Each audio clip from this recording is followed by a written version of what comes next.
Good day, I'm Mark Lun. Every once in a while, the media reports on the sale of a luxury apartment or good-class bungalow at some astronomical price.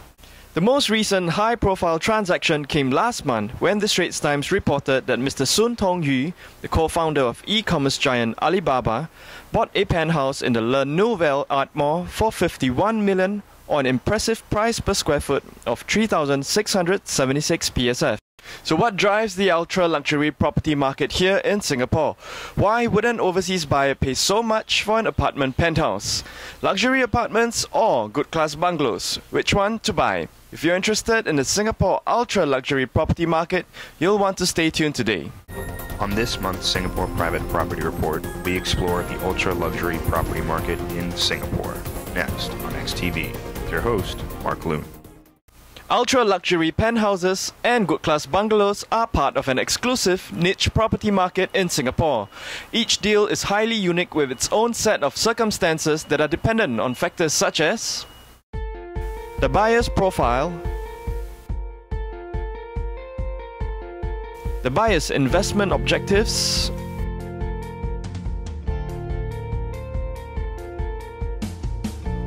and the macroeconomic situation of the buyer's home country, including its relative economic stability, currency strength, and property rights, to name a few. There are insufficient transactions in the ultra-luxury market to create a specific property index for it, like SRX Property has done for HDB resale flats and mass-market private apartments. However, we can use the SRX Analyzer to gain a quantitative understanding of this market and conduct the analysis required to do an ultra-luxury property deal. Christie's International Real Estate, which focuses exclusively on luxury homes around the world, has defined luxury in Singapore as properties valued at $4 million. For the purposes of our analysis on XTV, we define ultra-luxury properties as those 20 million Singapore dollars or above. 20 million Singapore dollars is about $15 million. What are some examples of properties that have transacted for more than $20 million in 2015? Let's go to the investment tracker module in the SRX Analyzer to find out.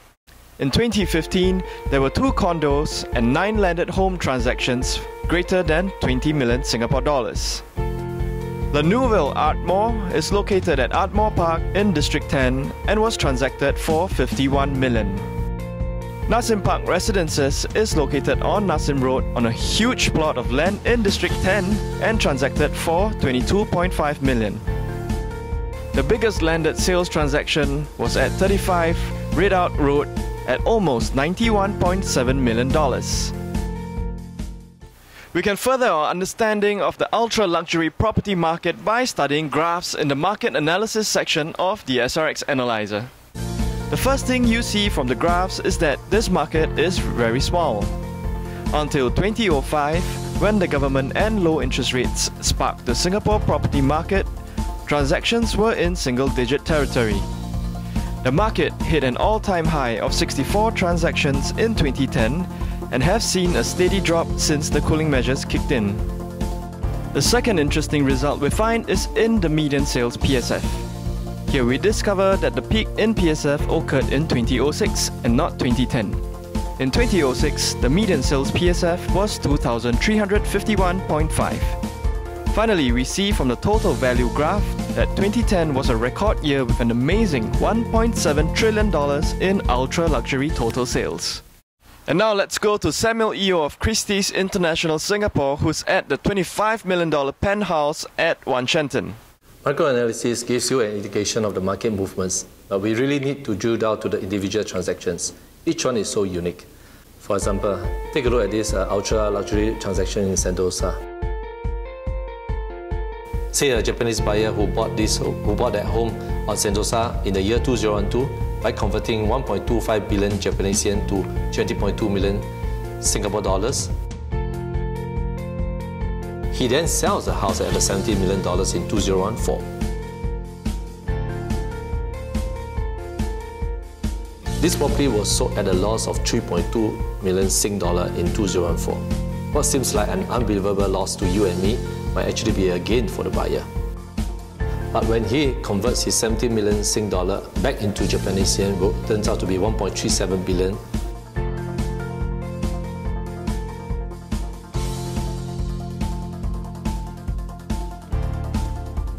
He actually made a profit of 120 million Japanese yen.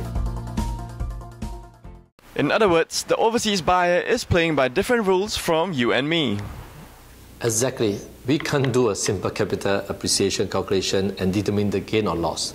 We must always factor in issues like foreign currency, tax, estate planning, and portfolio balancing. There are a whole list of considerations that the average home buyer need not account for. Ultra-luxury penthouse or good-class bungalows? There's no right answer to that question. What I always tell my client for the first time is to find a property that suits their needs, their objective, their investment objectives especially. For example, if you stay in a penthouse like this, One Shenton, you have a rooftop swimming pool as well as 4 large ensuite bedrooms. And the best part, you have the 360-degree view of Singapore. Well, in addition, if you travel frequently, and this is very near to the airport, and you don't want to take care of a garden, you can easily lock your doors and go for a holiday or go for work. In comparison, a bungalow in Sentosa, example, requires more maintenance for your gardens.